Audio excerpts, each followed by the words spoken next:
You know, there's nothing quite like being read to.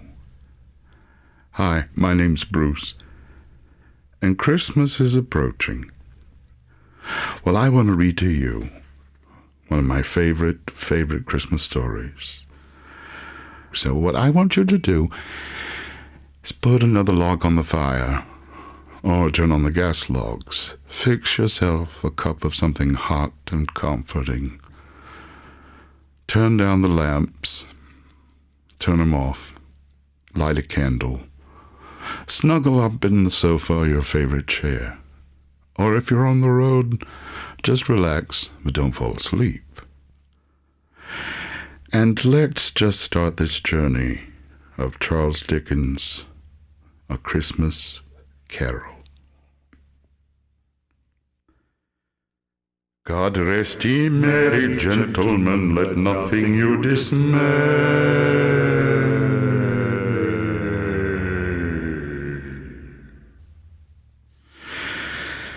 Marley was dead to begin with. There is no doubt whatever about that. The register of his burial was signed by the clergyman, the clerk, the undertaker, and the chief mourner. Scrooge signed it. Old Marley was dead as a doornail. Scrooge knew he was dead? Of course he did. How could it be otherwise? Scrooge and he were partners for I don't know how many years. Scrooge was his sole executor, his sole administrator, his sole assign, his sole residuary legatee, his sole friend, his sole mourner.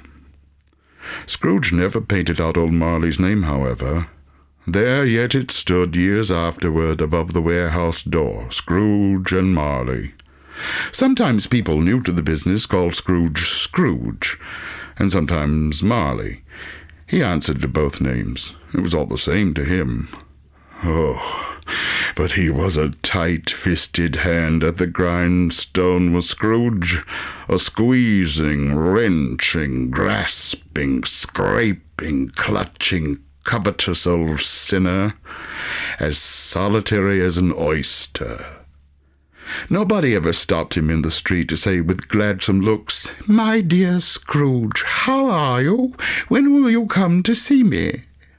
No beggars implored him to bestow a trifle. No children asked him what time it was. No man or woman ever once in all his life inquired the way to such and such a place of Scrooge. Even the blind men's dogs appeared to know him, and when they saw him coming on, would tug their owners into doorways. But what did Scrooge care? It was the very thing he liked. Once upon a time, of all the good days of the year, upon a Christmas Eve, old Scrooge sat busy in his counting-house. It was a cold, bleak, biting, foggy weather, and the city clocks had only just gone 3, but it was quite dark already. The door of Scrooge's counting-house was open, that he might keep his eye upon his clerk, who in a dismal little cell beyond, a sort of tank, was copying letters. Scrooge had a very small fire, but the clerk's fire was so much smaller that it looked like one coal. But he couldn't replenish it, for Scrooge kept the coal box in his own room. So surely as the clerk came in with the shovel, the master predicted that it would be necessary for them to part. Wherefore the clerk put on his white comforter and tried to warm himself at the candle, in which effort, not being a man of strong imagination, he failed. "A Merry Christmas, Uncle! God save you!" A cheerful voice. It was the voice of Scrooge's nephew. "Bah! Humbug!" "Christmas a humbug, Uncle? You don't mean that, I'm sure." "I do. Out upon Merry Christmas. What's Christmas time to you but a time for paying bills without money, a time for finding yourself a year older and not an hour richer? If I had my will, every idiot who goes about with Merry Christmas on his lips should be boiled in his own pudding and buried with a stake of holly through his heart." "Uncle!" "Nephew! Keep Christmas in your own way and let me keep it in mine." "Keep it? But you don't keep it." "Well, let me leave it alone, then. Much good may it do you. much good it ever has done you. There are many things from which I might have derived good, by which I have not profited.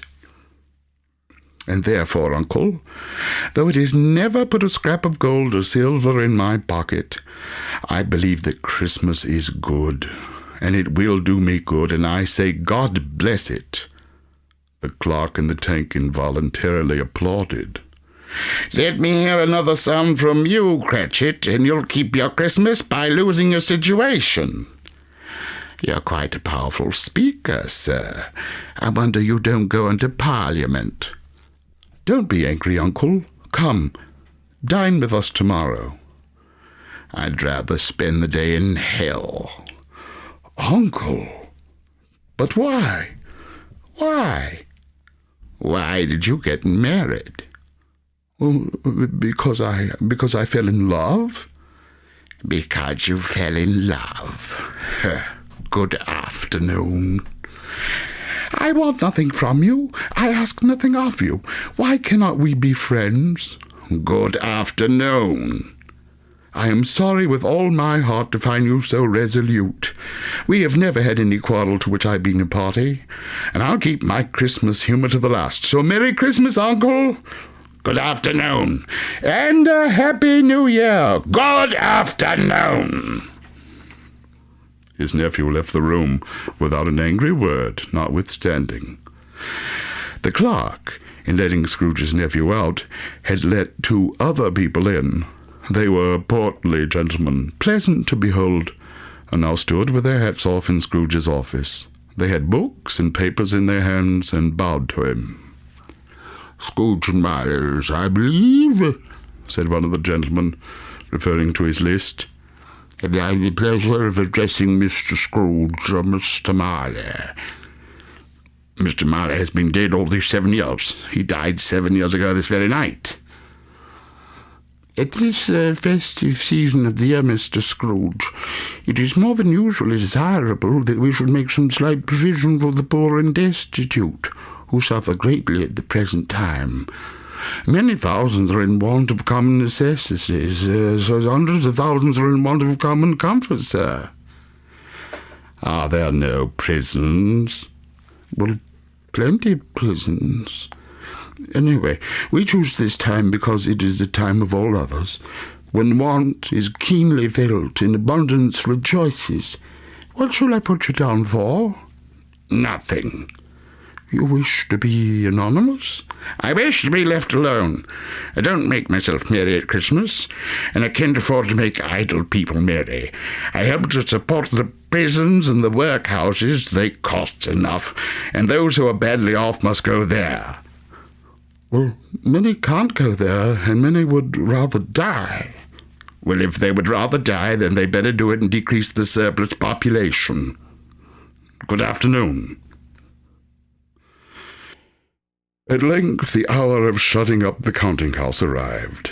With an ill will, Scrooge, dismounting from his stool, tacitly admitted the fact to the expectant clerk in the tank, who instantly snuffed his candle out and put on his hat. "You want all day tomorrow, I suppose?" If it's quite convenient, sir." "It's not convenient, and it's not fair. If I were to stop half a crown for it, you'd think yourself mightily ill-used, wouldn't you?" "Well, yes, sir." "And yet you don't think me ill-used when I pay a day's wages for no work." "Well, it's only once a year, sir." "Christmas. A poor excuse for picking a man's pocket every 25th of December. But I suppose you must have the whole day. Be here all the earlier the next morning." The clerk promised that he would, and Scrooge walked out with a growl.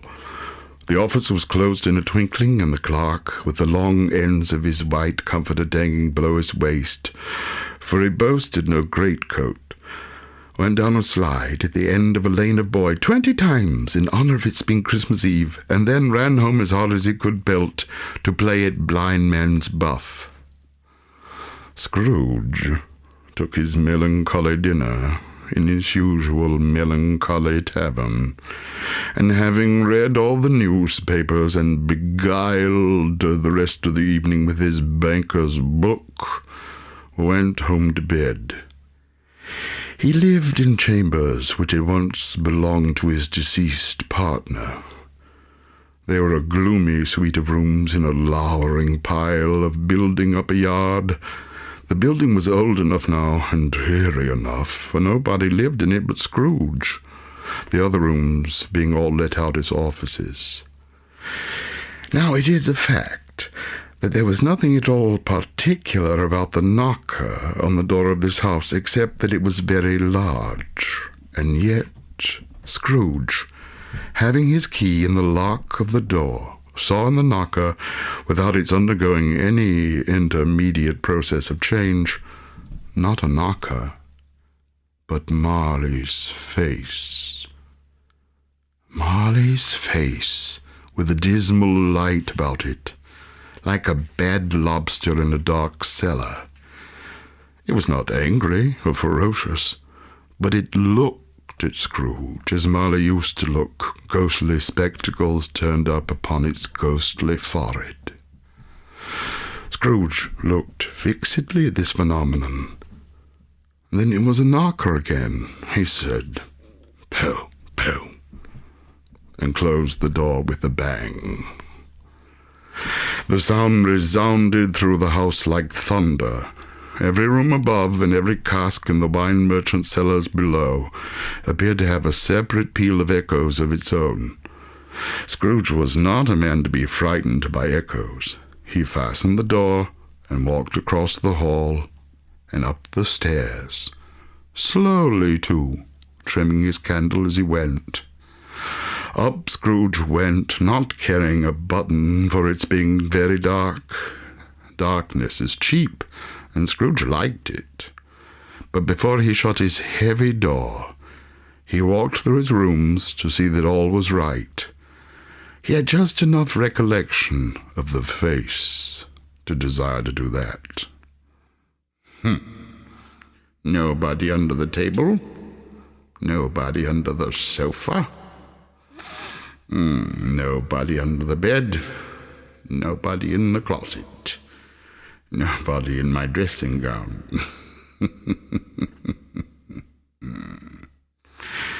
Quite satisfied, he closed his door and locked himself in. Double locked himself in, which was not his custom. Thus secured against surprise, he took off his cravat, put on his dressing gown and slippers and his nightcap, and sat down before the very low fire to take his gruel, for he had a slight cold in his head.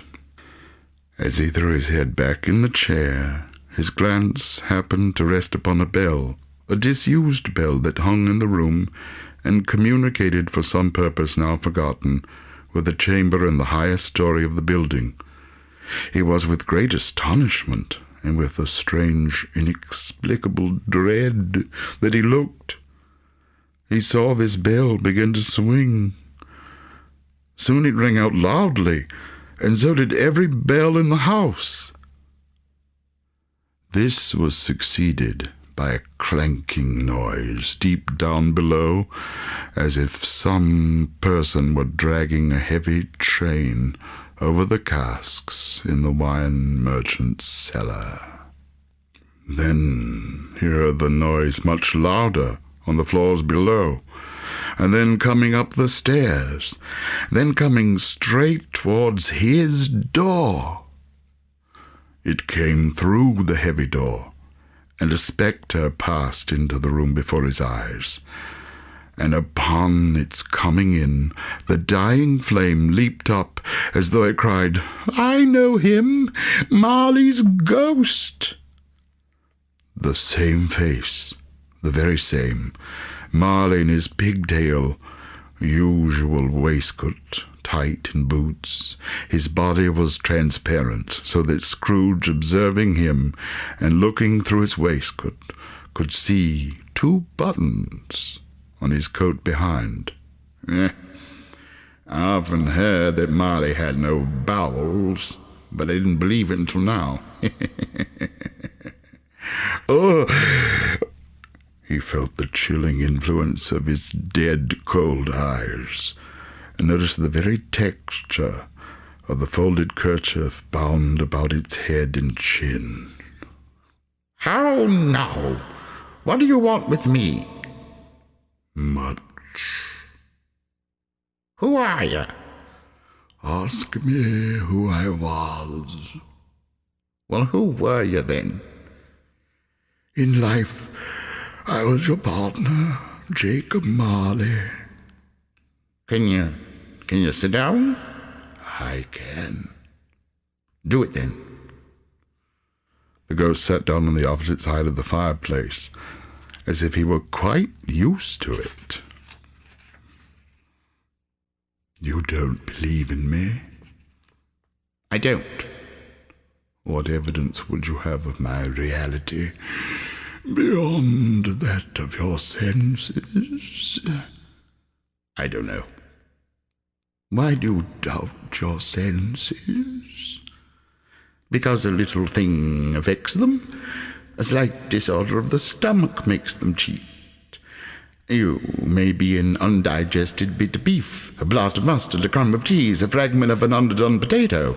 There's more gravy than grave about you, whatever you are.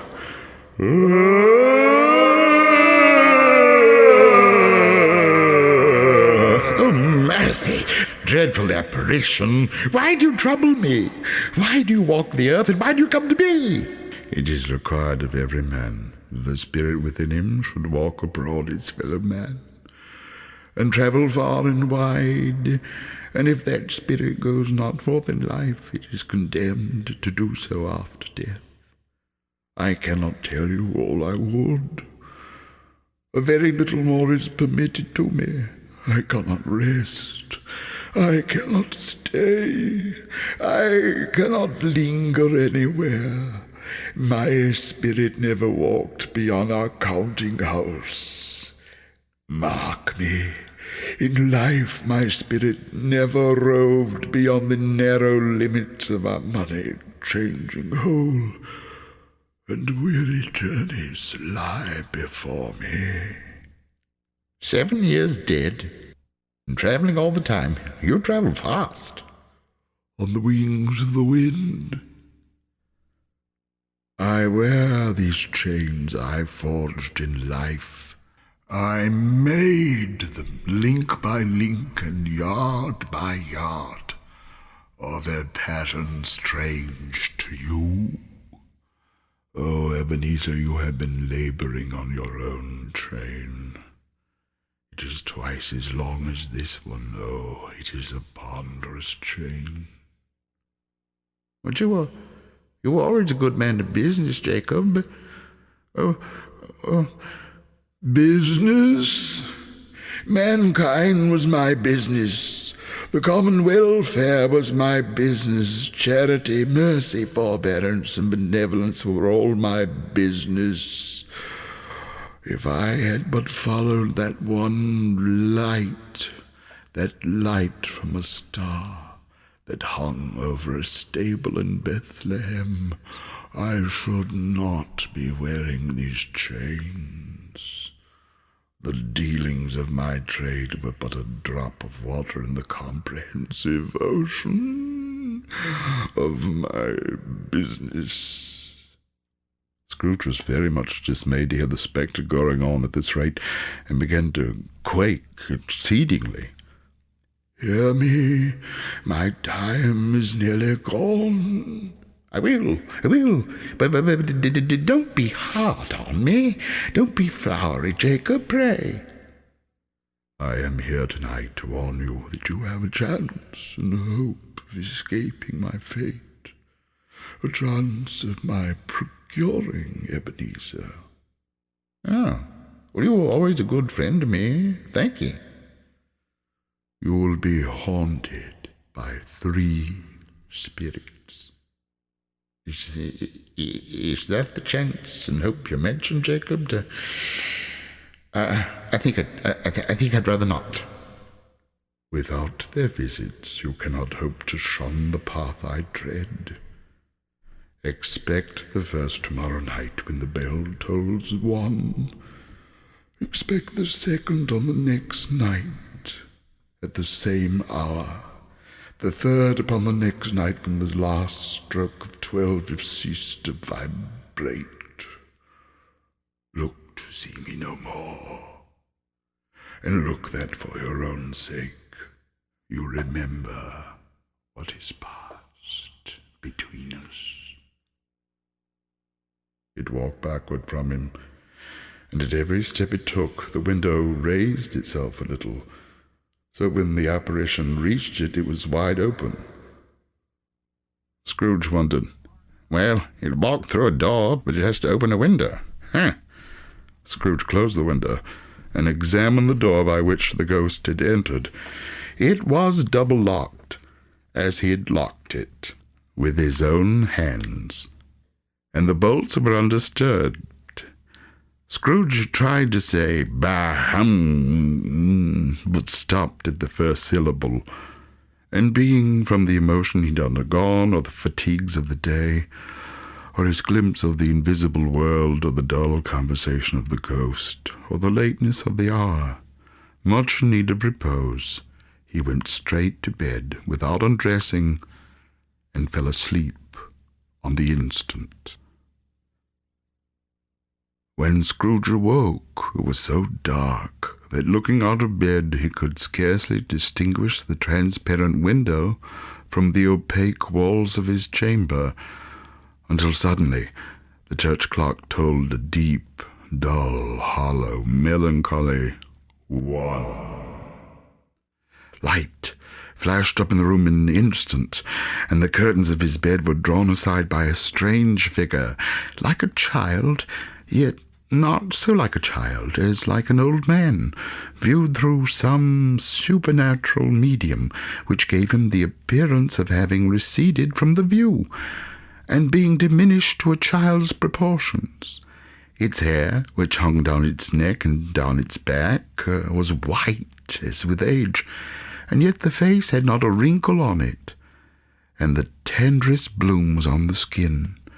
It held a branch of fresh green holly in its hand, and in singular contradiction of that wintry emblem, had its dress trimmed with summer flowers. But the strangest thing about it was that from the crown of its head there sprung a bright, clear jet of light, by which all this was visible, and which was doubtless the occasion of its using in its duller moments a great extinguisher, like a candle snuffer, which it held as a cap under its arm. "Ah, are you the spirit whose coming was foretold to me?" "I am." "Who and what are you?" "I am the ghost of Christmas past." "Long past?" "No, your past. The things that you will see with me are shadows of the things that have been. They have no consciousness of us." Scrooge then made bold to inquire what business brought him there. "Your welfare. Rise and walk with me." But I'm immortal, and I'm liable to fall." "Bear but a touch of my hand here," said the spirit, laying it upon his heart, "and you shall be upheld in more than this." As the words were spoken, they passed through the wall and stood in the busy thoroughfares of the city. It was made plain enough by the dressing of the shops that here, too, it was Christmas time. The ghost stopped at certain warehouse doors and asked Scrooge if he knew them. "Know them? I was apprenticed here." They went in. At the sight of an old gentleman in a Welsh wig sitting behind such a high desk that if he'd been 2 inches taller, it would have knocked his head against the ceiling. Scrooge cried in great excitement. Why, it's old Fezziwig. Bless his heart, it's old Fezziwig alive again." Old Fezziwig laid down his pen and looked up at the clock, which pointed to the hour of 7.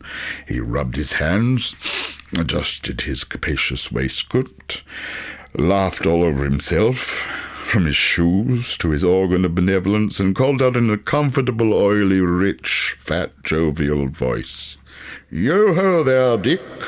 Ebenezer!" A living and moving picture of Scrooge's former self. A young man came briskly in, accompanied by a fellow apprentice. "Ah, Dick Wilkins, to be sure. My old fellow apprentice. Bless me, yes, there he is. He was much attached to me, was Dick. Oh, poor Dick. Dear, dear, dear, dear, dear." "Yo-ho, my boys," said Fezziwig. "No more work tonight. Christmas Eve, Dick. Christmas, Ebenezer. Let's have the shutters up before a man can say Jack Robinson. Come away, my lads, and let's have lots of room here." Clear away? There was nothing they wouldn't have cleared away, or couldn't have cleared away, with old Fezziwig looking on. It was done in a minute. Every movable was packed off as if it were dismissed from public life forevermore. The floor was swept and watered. The lamps were trimmed. Fuel was heaped upon the fire, and the warehouse was as snug and warm and dry and bright a ballroom as you would desire to see on a winter's night. In came a fiddler with a music book, and went up to the lofty desk and made an orchestra of it, and tuned like 50 stomach aches. In came Mrs. Fezziwig, one vast substantial smile. In came the 3 Miss Fezziwigs, beaming and lovable. In came the 6 young followers, whose hearts they broke. In came all the young men and women employed in the business. There were dances, and there were games, and more dances, and there was cake, and there was hot punch, and there was a great piece of cold roast, and there was a great piece of cold boiled, and there were mince pies and plenty of ale.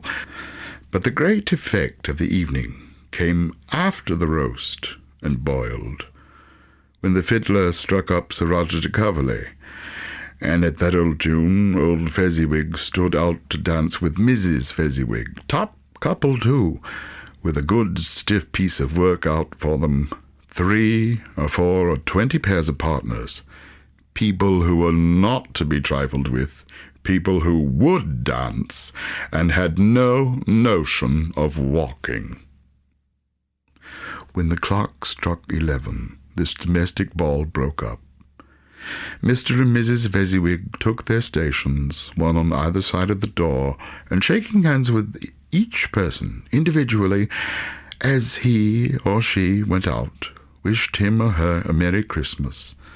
When everybody had retired but the 2 apprentices, they did the same to them, and thus the cheerful voices died away. The lads were left to their beds, which were under a counter in the back shop. Small matter to make these silly folks so full of gratitude.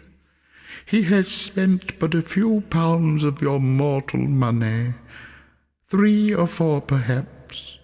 Is that so much that he deserves this praise? Well, it isn't that, Spirit. It isn't that.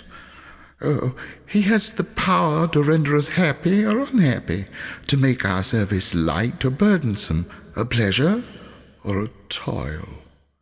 Say that his power lies in words, in looks, in things so slight and insignificant that it is impossible to add and count them up. What then?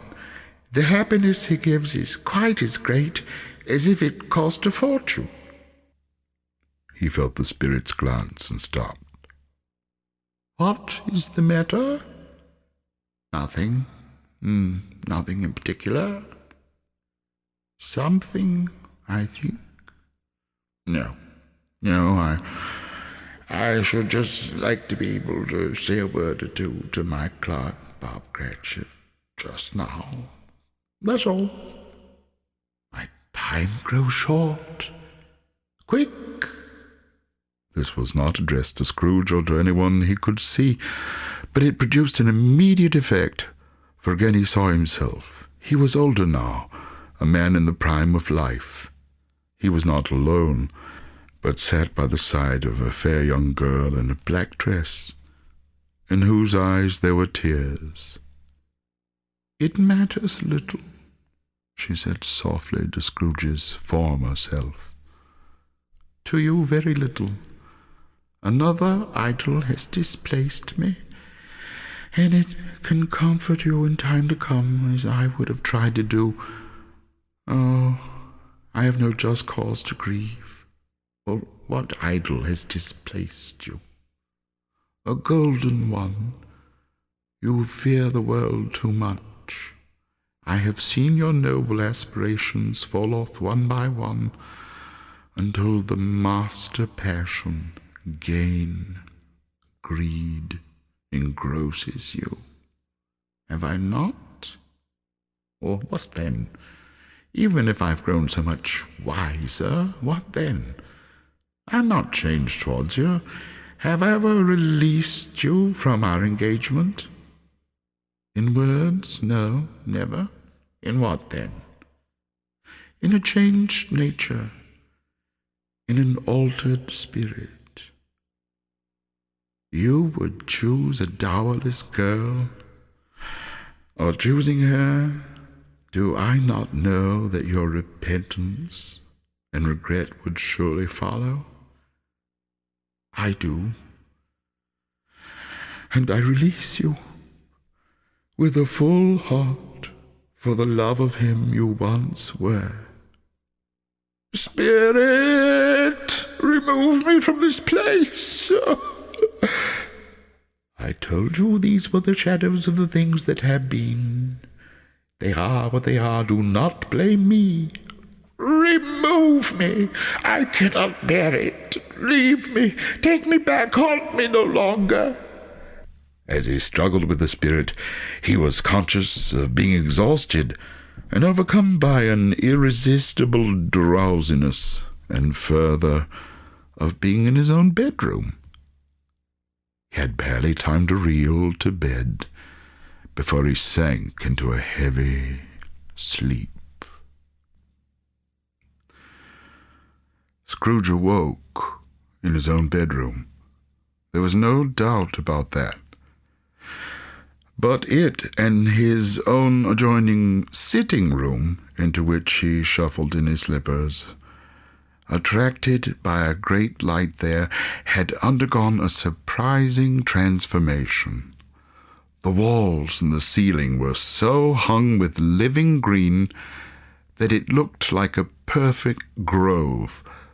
The leaves of holly, mistletoe, and ivy reflected back the light, as if so many little mirrors had been scattered there, and such a mighty blaze went roaring up the chimney as that petrifaction of a hearth had never known in Scrooge's time, or Marley's, or for many and many a winter season gone.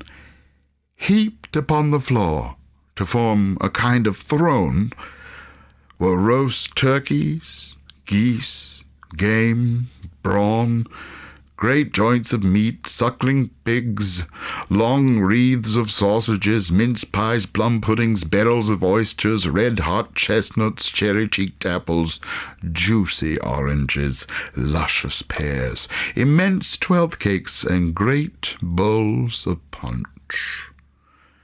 In easy state upon this couch there sat a giant, glorious to see, who bore a glowing torch in shape not unlike Plenty's horn, and who raised it high to shed its light on Scrooge as he came peeping round the door. Come in and know me better, man.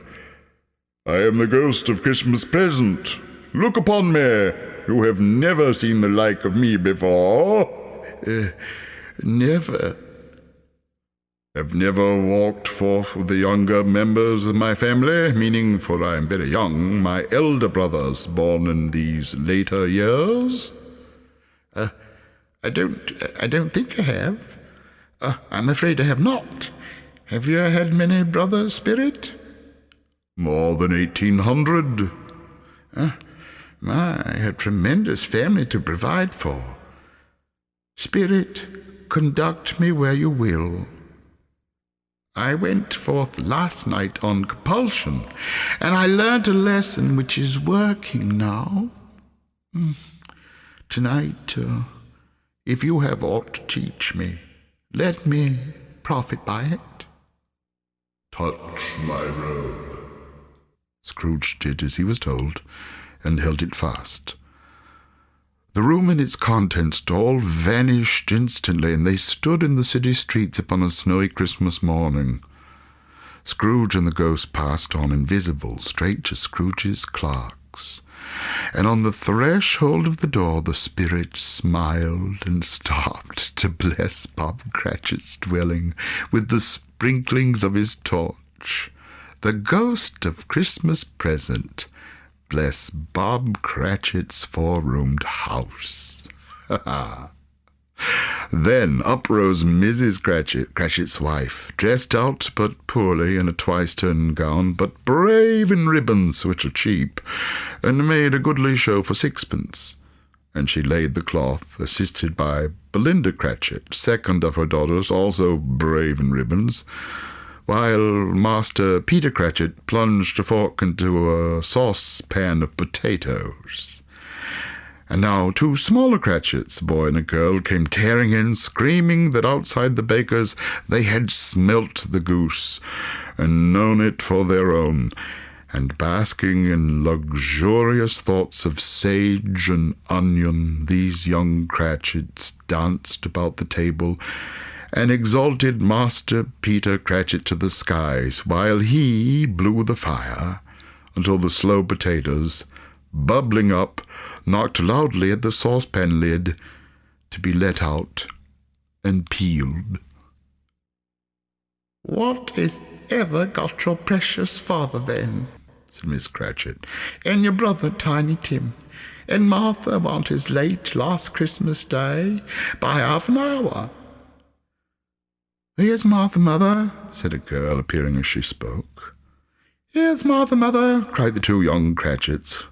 Hurrah! There's such a ghost, Martha. Why, bless your heart alive, my dear, how late you are, said Mrs. Cratchit, kissing her a dozen times and taking off her shawl and bonnet. Well, we had a great deal of work to finish up last night, and we had to clear away this morning, mother. Well, never you mind, so long as you're come.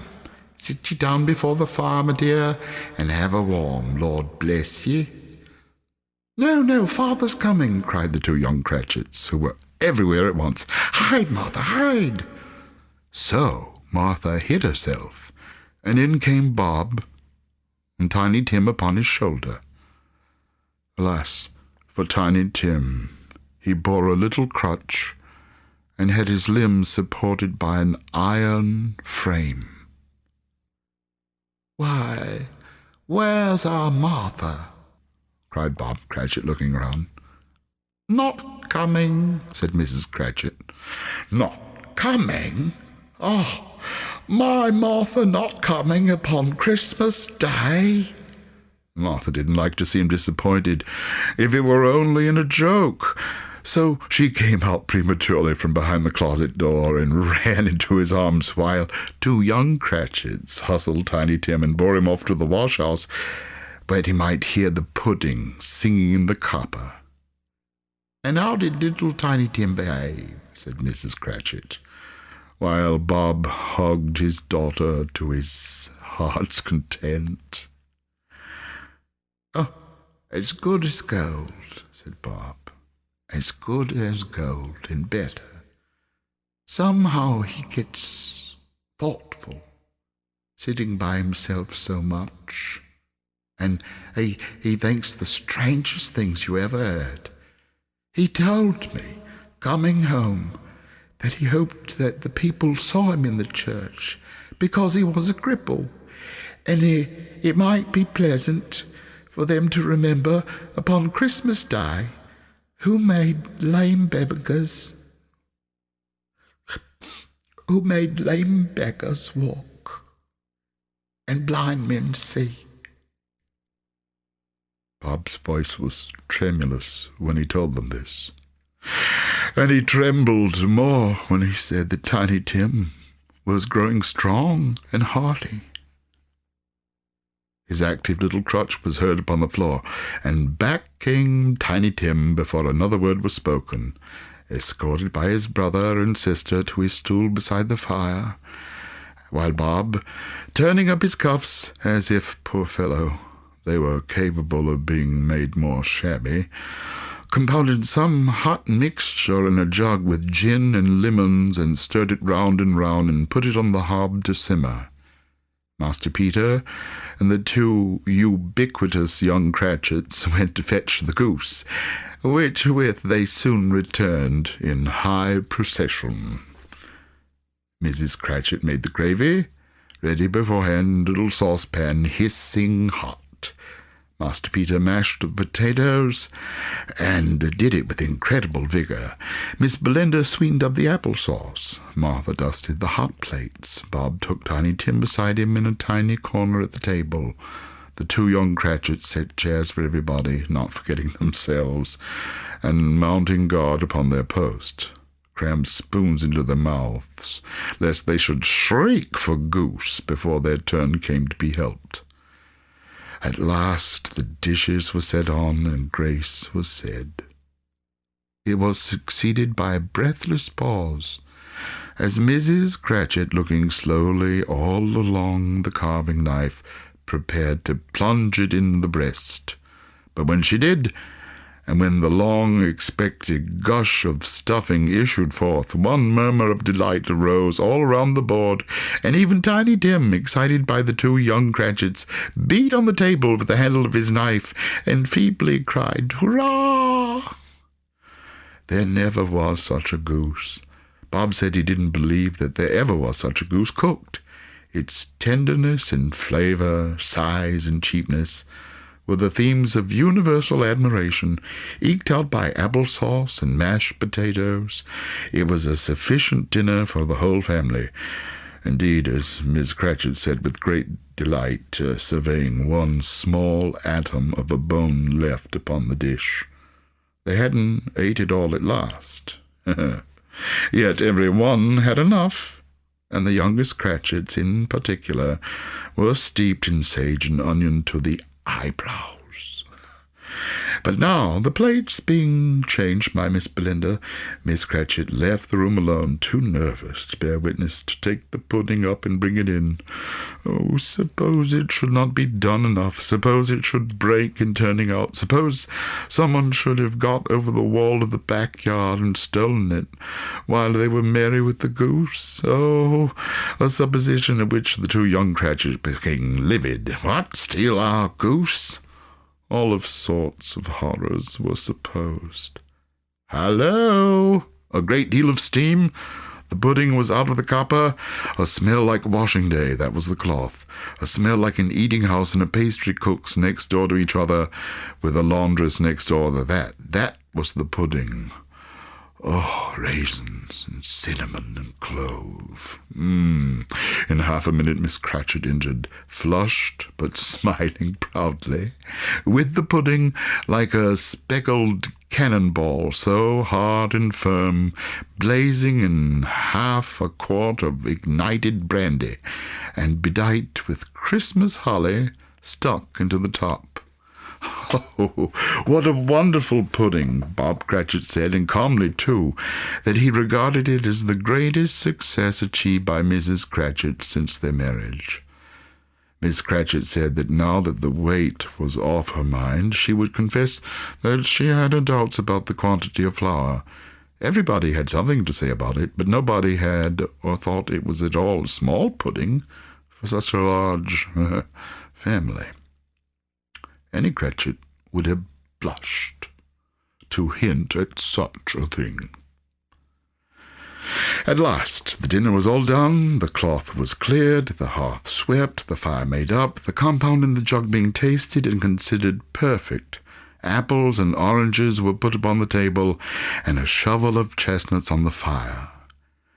Then all the Cratchit family drew round the hearth in what Bob Cratchit called a circle, and at Bob Cratchit's elbow stood the family display of glass, 2 tumblers and a custard cup without a handle. These held the hot stuff from the jug, however, as well as golden goblets would have done, and Bob served it out with beaming looks, while the chestnuts on the fire spluttered and crackled noisily. Then Bob proposed, "A Merry Christmas to us all, my dears. God bless us." To which all the family re-echoed. "God bless us, everyone," said Tiny Tim, the last of all. He sat very close to his father's side, upon his little stool. Bob held his little withered hand in his, as he loved the child, and wished to keep him at his side always, and dreaded that he might be taken from him. Scrooge raised his head speedily on hearing his own name.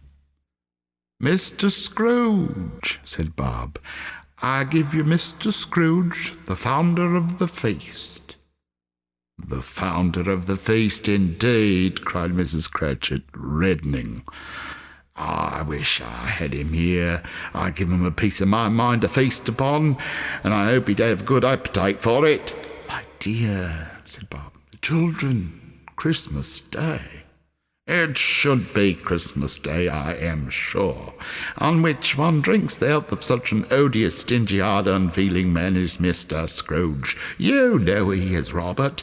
Nobody knows it better than you do, poor fellow." "My dear, Christmas Day."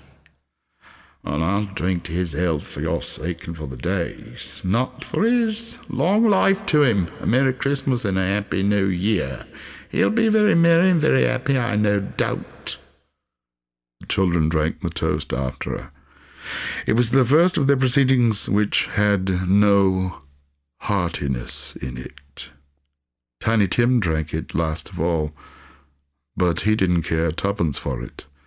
Scrooge was the ogre of the family. The mention of his name cast a dark shadow on the party, which was not dispelled for a full 5 minutes. After it passed away, they were 10 times merrier than before, from the mere relief of Scrooge the Baleful being done with. Bob Cratchit told them how he had a situation in his eye for Master Peter, which would bring him, if obtained, full 5 and 6pence weekly. The 2 young Cratchits laughed tremendously at the idea of Peter's being a man of business, and Peter himself looked thoughtfully at the fire between his collars, as if he were deliberating what particular investments he should favour when he came into the receipt of that bewildering income. Martha, who was a poor apprentice at a milliner's, then told them what kind of work she had to do, and how many hours she worked at a stretch, and how she meant to lie abed tomorrow morning for a good long rest. Tomorrow being a holiday, she passed it home. All this time, the chestnuts and the jug went round and by they had a song about a lost child travelling in the snow, from Tiny Tim, who had a plaintive little voice, and sang it very well indeed. There was nothing of high mark in this. They were not a handsome family. They were not well dressed. Their shoes were far from being waterproof. Their clothes were scanty, and Peter might have known, and very likely did, the inside of a pawnbroker's. But they were happy, grateful, pleased with one another, and contented with the time. And when they faded, and looked happier yet in the bright sprinklings of the spirit's torch at parting, Scrooge had his eye upon them, and especially on Tiny Tim, until the last. It was a great surprise to Scrooge as this scene vanished to hear a hearty laugh. It was a much greater surprise to Scrooge to recognize it as his own nephew's, and to find himself in such a bright, dry, gleaming room, with the spirit standing smiling by his side, and looking at its same nephew. "He said Christmas was a humbug, as I live," cried Scrooge's nephew. "He believed it, too." "More shame for him, Fred," said Scrooge's niece indignantly. "Bless those women, they never do anything by halves. They are always in earnest."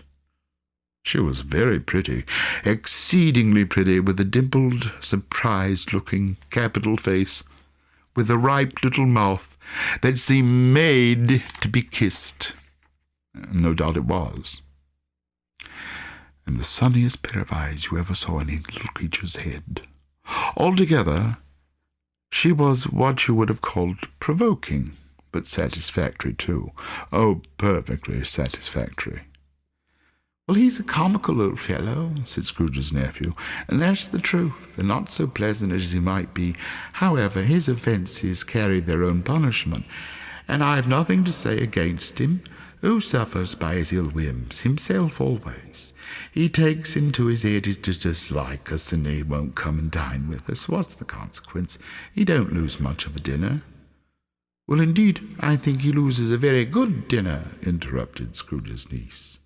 Everybody else said the same, and they must be allowed to have been competent judges, because they had just had dinner, and with dessert upon the table were clustered round the fire by lamplight. After tea they had some music, for they were a musical family, and knew what they were about, and when they sung a glee or catch, I assure you, it was wonderful. "Here's a new game," said Scrooge. 1 half-hour spirit, just 1 half-hour, only one." It was a game called Yes or No, where Scrooge's nephew had to think of something, and the rest may find out what it was, he only answering to their questions yes or no, as the case was.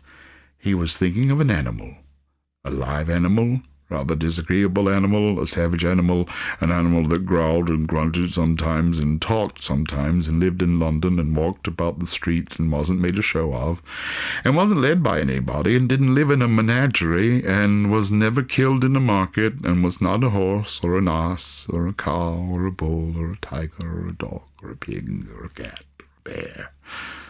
At every new question put to him, this nephew burst out into a fresh roar of laughter, and was so inexpressibly tickled that he was obliged to get up off the sofa and stamp. At last the plump sister cried out, "I found it! I know what it is! Fred, I know what it is! I know!" "What is it?" cried Fred. "Why, it's your Uncle Scrooge!" Which it certainly was. And Uncle Scrooge had imperceptibly become so gay and light of heart that he didn't even get his feelings hurt. But the whole scene passed off in the breath of the last words spoken by his nephew, and he and the spirit were again upon their travels. Much they saw, and far they went, and many homes they visited, but always with a happy end. The spirit stood beside sick beds, and they were cheerful. On foreign lands, and they were close at home. By struggling men, and they were patient in their greater hope. By poverty, and it was rich. In poorhouses, hospitals, and jails. In misery's every refuge, where vain man in his little brief authority had not made fast the door and barred the spirit out, but left his blessing, and taught Scrooge his precepts. Suddenly, as they stood together in the open place, the bell struck 12. Scrooge looked about him for the ghost, and saw it no more, and at the last stroke ceased to vibrate. He remembered the prediction of old Jacob Marley, and lifting up his eyes, beheld a solemn phantom, draped and hooded, coming like a mist along the ground.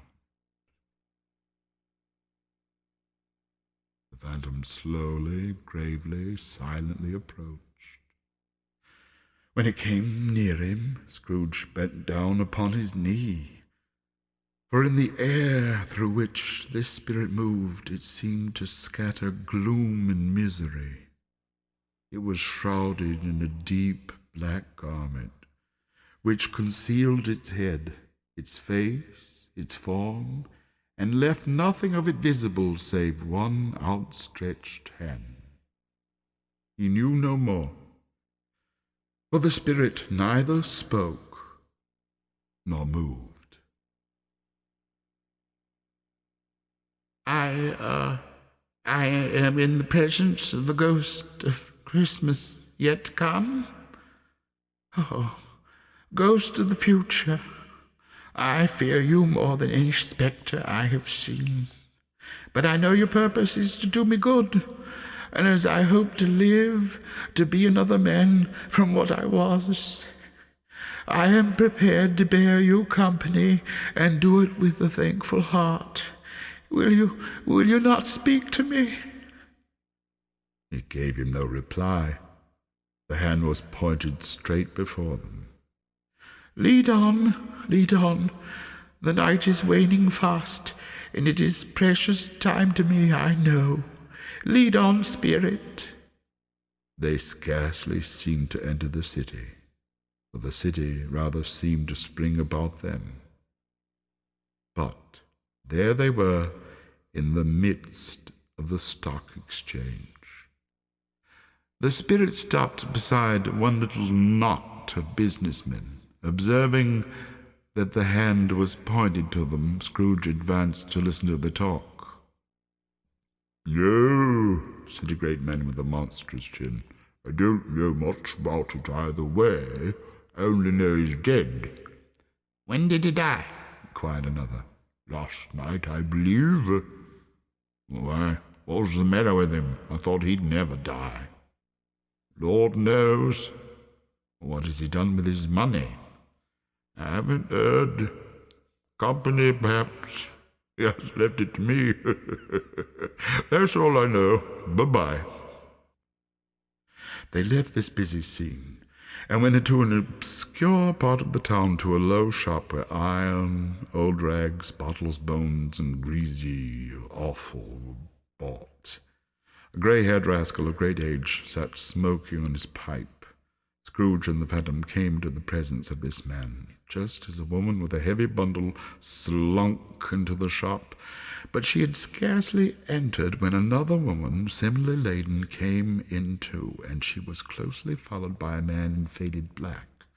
And after a short period of blank astonishment, in which the old man with the pipe had joined them, they all three burst into a laugh.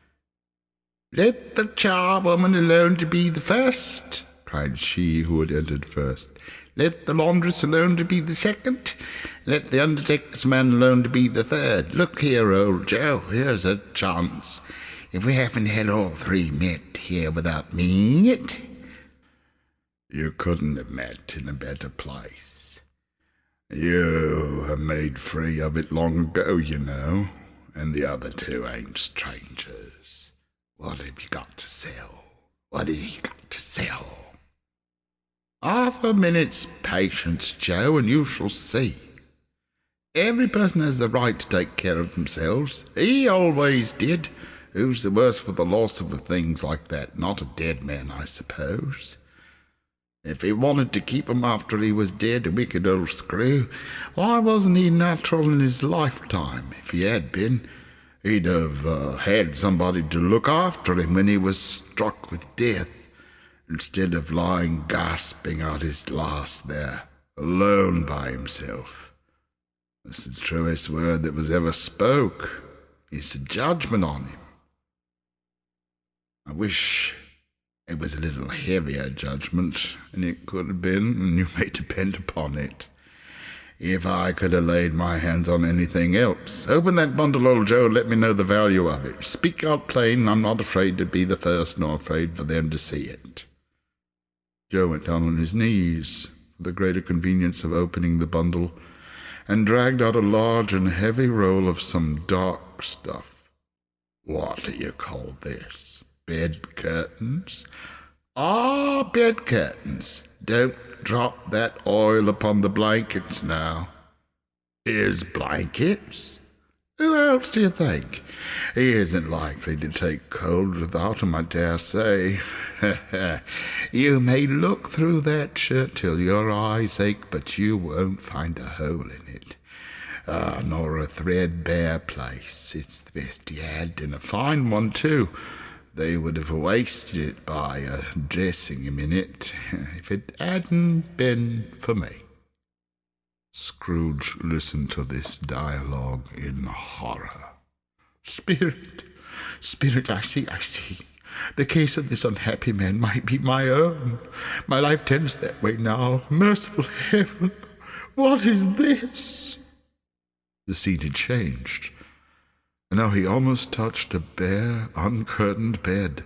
A pale light rising in the outer air fell straight upon this bed, and upon it, unwatched, unwept, uncared for, was the body of this plundered, unknown man. Spirit, oh, Spirit, let me see some tenderness connected with the death. Oh, this dark chamber, Spirit, will be forever present to me. It'll be forever with me. The ghost conducted him to poor Bob Cratchit's house, the dwelling he'd visited before, and found the mother and the children seated round the fire. Quiet, very quiet. The noisy little Cratchits were as still as statues in one corner, and sat looking up at Peter, who had a book before him, and the mother and their daughters were engaged in needlework. But surely they were quiet. And he took a child and set him in the midst of them. Where had Scrooge heard these words? He had not dreamt them. The boy must have read them out as he and the spirit crossed the threshold. Why did he not go on? The mother laid her work upon the table and put her hands up to her face. The colour hurts me eyes. The colour. Oh, poor Tiny Tim. They're better now. It makes them weak by candlelight. And I wouldn't show weak eyes to your father when he comes home for the world. It must be near his time. Past it rather, Peter answered, shutting up his book. But I think he's walked a little slower than he used these last evenings, Mother. I have known him to walk with Tiny Tim upon his shoulder, very fast indeed. Oh, and so have I, often. But he was so light to carry, and his father loved him so that he was no trouble. Oh, and here is your father at the door. Hello, Bob. She hurried out to meet him, and little Bob in his comforter, for he had need of it, poor fellow, came in. His tea was hot and ready for him on the hob. When the two young Cratchits got upon his knees and laid each child a little cheek against his face, they said, Don't mind it, Father. Don't be grieved. Bob was very cheerful with them, and he spoke pleasantly to all the family. He looked at the work upon the table and praised the industry and the speed of Mrs. Cratchit and the girls. They would be done long before Sunday, he said. Sunday? You went today, then, Robert? Yes, my dear. I wish you could have gone. It would have done you good to see how green a place it is. But you'll see it often. I promised him I would walk there on a Sunday. Oh, my little child. Oh, my little child. Spectre, said Scrooge. "Something informs me that our parting moment is at hand. I know it, but I know not how. Tell me what that man was with the covered face whom we saw lying dead." The ghost of Christmas yet to come conveyed him to a dismal, wretched, ruinous churchyard. The spirit stood among the graves and pointed down to one. "Before I draw nearer to that stone to which you point, answer me one question. Are these the shadows of the things that will be, or are they the shadows of the things that may be only?" Still the ghost pointed downward to the grave by which it stood. He was unmovable as ever. Scrooge crept towards it, trembling as he went, and following the finger, read upon the stone of the neglected grave his own name, Ebenezer Scrooge. "Am I that man who lay upon the bed? No, spirit, no, spirit, hear me. I am not the man I was. I will not be the man I must have been, but for this. Why, show me this. I'm past all hope. Oh, show me that I may yet change these shadows you have shown me by an altered life." For the first time the kind hand faltered. "I will honor Christmas in my heart and try to keep it all the year. I will live in the past, the present, and the future. The spirits of all three shall strive within me. I will not shut out the lessons that they all teach. Oh, tell me, that I may sponge away the writing on this terrible stone." Holding up his hands in one last prayer to have his fate reversed, he saw an alteration in the phantom's hood and dress. It shrunk, collapsed, and dwindled down to a bedpost. Yes, and the bedpost was his own. And the bed was his own. And the room was his own. Best and happiest of all, the time before him was his own, to make amends in. He was checked in his transports by the churches ringing out the lustiest peals he'd ever heard. Running to the window, he opened it, and he put out his head. No fog, no mist, no night, clear, bright, stirring golden day. "What's today?" cried Scrooge, calling downward to a boy in sunny clothes, who perhaps had loitered in to look about him. "Aye? What's today, my fine fellow?" "Today? Why, it's Christmas Day." "It's Christmas Day?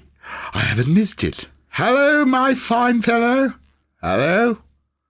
Do you know the poulterers in the next street but one at the corner?" "I should hope I did." "Oh, an intelligent boy." "Oh, a remarkable boy. Do you know whether they've sold the turkey, the prize turkey that was hanging there? Not the little prize turkey, the big one." "What? The one as big as me?" "Oh, what a delightful boy. It's a pleasure to talk to him." "Yes, my buck. It's hanging there now." "It is? Go and buy it." "Walker." No. I am in earnest. Go and buy it, and tell him to bring it here, that I may give them direction where to take it. Come back with the man, and I'll give you a shilling. Come back with him in less than 5 minutes, and I'll give you half a crown." The boy was off like a shot. "I'll send it to Bob Cratchit's." "Oh, he shan't know who sends it. It's twice the size of Tiny Tim." The hand in which he wrote the address was not a steady one, but write it he did somehow, and went downstairs to open the street door, ready for the coming of the poulterer's man. It was a turkey. He could never have stood upon his legs, that bird. He would have snapped him off in a minute, like sticks of sealing wax. Scrooge dressed himself all in his best, and at last got out into the streets. The people were all time pouring forth, as he had seen them with the ghost of Christmas present, and walking with his hinds behind him, Scrooge regarded everyone with a delighted smile.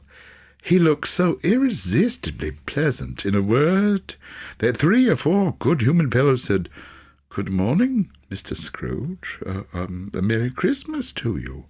And Scrooge said often afterwards that of all the blithe sounds he ever heard, those were the blithest in his ears. In the afternoon he turned his steps toward his nephew's house. He passed the door a dozen times before he had the courage to go in and knock. But he made a dash, and he did it. Is your master at home, my dear?" said Scrooge to the girl. "Nice girl, very." "Yes, sir." "Well, where is he, my love?" "Well, he's in the dining room, along with the mistress." "Well, he knows me." "He knows me. I'll go in. I'll go in here, my dear." Fred?" Why, bless my soul, who's that?" "It is I, your Uncle Scrooge. I've come to dinner. Will you let me in, Fred?" "Let him in? It's a mercy they didn't shake his arm off. He was at home in 5 minutes. Nothing could have been heartier. His niece looked just the same. So did the plump sister when she came in. So did everyone when they came in. Wonderful party, wonderful games, wonderful happiness." But he was early at the office next morning. Oh, he was early there. If he could only be there first and catch Bob Cratchit coming late. Oh, that was the thing he had set his heart upon. And he did it. The clock struck 9. No Bob. 1:15. No Bob. Bob was full 18 minutes and a half behind his time. Scrooge sat with his door wide open that he might see him come into the tank. Bob's hat was off before he opened the door, and his comforter too. He was on his stool in a jiffy, driving away with his pen as if he were trying to overtake 9 o'clock. "Hello," growled Scrooge in his accustomed voice, as near as he could feign it. "What do you mean by coming here at this time of day?" "I'm very sorry, sir. I am behind my time." "You are? Yes, I think you are. Step this way, if you please." "Well, it's only once a year, sir. It shall not be repeated. I was making rather merry yesterday, sir." Now, I'll tell you what, my friend. I'm not going to stand this sort of thing any longer. And therefore, I'm about to raise your salary." Oh.